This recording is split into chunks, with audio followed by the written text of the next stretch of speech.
Mark Anthony Laksamana Fernandez, born January 18, 1979, is a Filipino actor.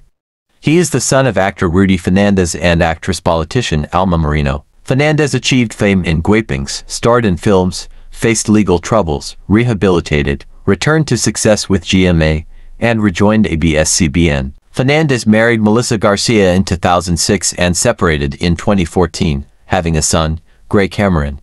He was arrested for marijuana possession in 2016 but released in 2017 after the case was dismissed, citing marijuana use for cancer prevention.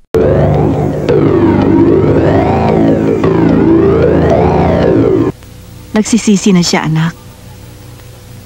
Pero mama, wala talaga nakasulat dito eh. Kung uuwi na siya sa atin at nagsisisi.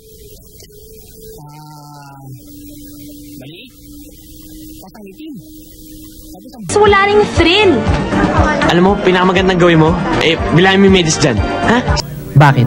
Mag-iiba ba ang buhay ko kung kapatid sila o hindi? Oo naman. Palis pa lang tayo. Pabalik na iniisip. Oh, sige, promise. Pabalik tayo maga. Okay? Paano?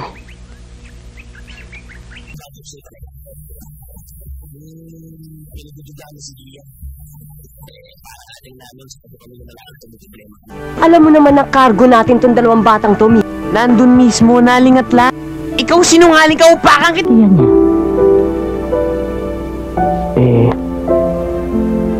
Nahanap ko siya ng dahil. Kahit ho ba madalang na akong bumisip. Hindi ko yata kayo maintindihan, tay. Ikaw na ang bahala dito. Hinihintay na ako ng kumpare ko. Ano, napadaan lang ako kanina. Pinapanood kita. Ikaw pala yung sumayaw. Ang galing mo nga eh. Hoy! Sanay ka naman walang pusot kaluluwa. Pinagsaraduhan mo na ako ng pintuan. Pagbuksan mo naman akong bintana. Uy, San Juan? Kukuha ka ng kwarto sa 5-star hotel. Kung dati paliwanag sa'yo, sumama ka sa akin dahil gusto mo. Tapos ngayon iiwas ka. Walang mangyayari masama sa atin. Sir, may schedule daw kayo ngayon ng target shooting. Sir, mukhang ginano tayo dito kayo. Are not less, we are more! Ito ko, palabasin ang promotion mo. Oo, malapit-lapit na. Bilisan mo na! Gago ka talaga, hindi ako nakapaganda tuloy. Wala yung katulong ko, pero sige, ako na maglilinis. Para sa'yo, especially for you. Bilisan mo na! Bro, baka naman meron ka, alam mo na, the usual. Solid. Ana na San Leonardo Road ngayon eh. Kaya ang ginawa ko, nag-check-in na lang muna ako sa highway. Kaysa naman matulog ako sa bus. Delikado. Uwi na naman ako mamaya eh. O-order ng babae? Hindi. Ano naman nilagay ni madam? Okay naman na 100,000. Kung hindi niyo po ako mapagbibigyan, wala tayong papahantungan. Bakit lang San Pedro kapagbigay nyo?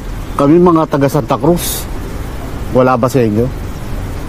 Pwede ba maghanap lang sa original na gimmick ng pagkakita mo?